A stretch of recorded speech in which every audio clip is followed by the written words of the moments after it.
Location has historically been the poor cousin to the product, so it's really wonderful to see it coming of age finally. I'm going to quickly take you through three major projects or initiatives that have been going on in the freight and logistics space over the last few years, and then leave you with a whole bunch of links that you can follow to go for more information. So the first one I want to highlight is some work. Obviously, we partner with a lot of organisations in industry, and the Australian Logistics Council is indeed the peak body that represents the freight and logistics sector in Australia. So we've been working with them for many years to look at, how to digitise the freight sector and really move them from very analogue processes through across to digital. So one of the key initiatives of last year, in fact, about a year ago, the ALC published this sort of easy-to-use guideline, which essentially packages up a range of data standards for the freight sector to follow, because, as Caroline rightly mentioned, there's a lot of standards around, and so we wanted to kind of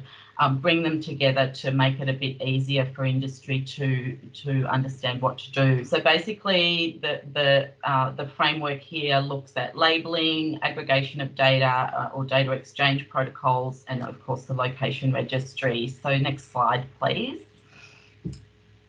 And while that next slide's coming up, I'll just put in a plug wearing my ALC hat. Is that work was done by the ALC in conjunction with GS1, but it was all about supporting any industry across Australia, because anything that needs to be moved, the work we've done with the ALC is about supporting those movements efficiently. So very excited about the National Location Registry. And wearing my InfraBuild Steel hat is that we've taken full advantage of the GS1 data standards to actually send information to our transport companies so that we can actually track our product moving. Sorry, Bonnie, back to you. No, that's okay. And historically, when we talk about traceability, often the physical transport process component of the supply chain has often been left out of the equation. So it's really important that, we understand what's happening to products as they move through the transport process. Another major work effort over the last couple of years has been this project called Scan for Transport. So Scan for Transport is really about consistent identification or consistent labelling of freight.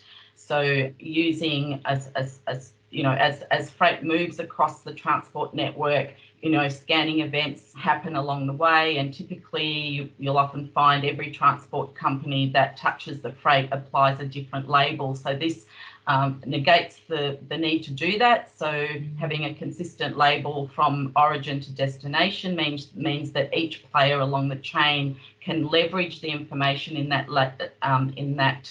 label. It provides interoperability. Of course, it delivers efficiency in the process, and indeed, importantly, it provides much better visibility of what's happening to the freight end to end. And then we've talked a lot about the location registry today. So the location registry is indeed live. The link is there. So I guess I encourage you all to log in, go and have a look. Subscribe to the registry.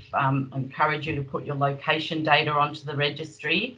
It's being run as a not-for-profit undertaking for industry in collaboration, of course, with the Australian government. So there's a real call to action for all companies everywhere in Australia to really get on board with this so we can all enjoy the efficiencies that it will bring. As Louise said, we'll be officially launching, even though it's already live, we'll be officially launching the registry on the 8th of December.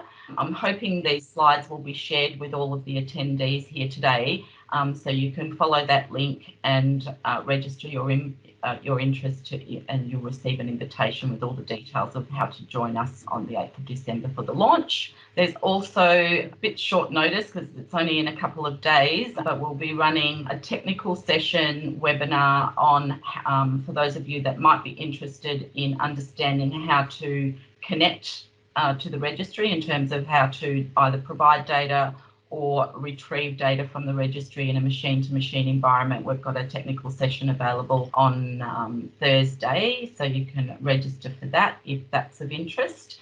And lastly, we also run monthly 20-minute overview webinars it's really just you know, what it is and how does it work and how to get involved and that sort of thing. So again, the next one is this Friday, but we run them every month, so you're quite welcome to register. They're free to attend, and you can get more information there as well. And that brings me to the end of my few minutes. Thank you.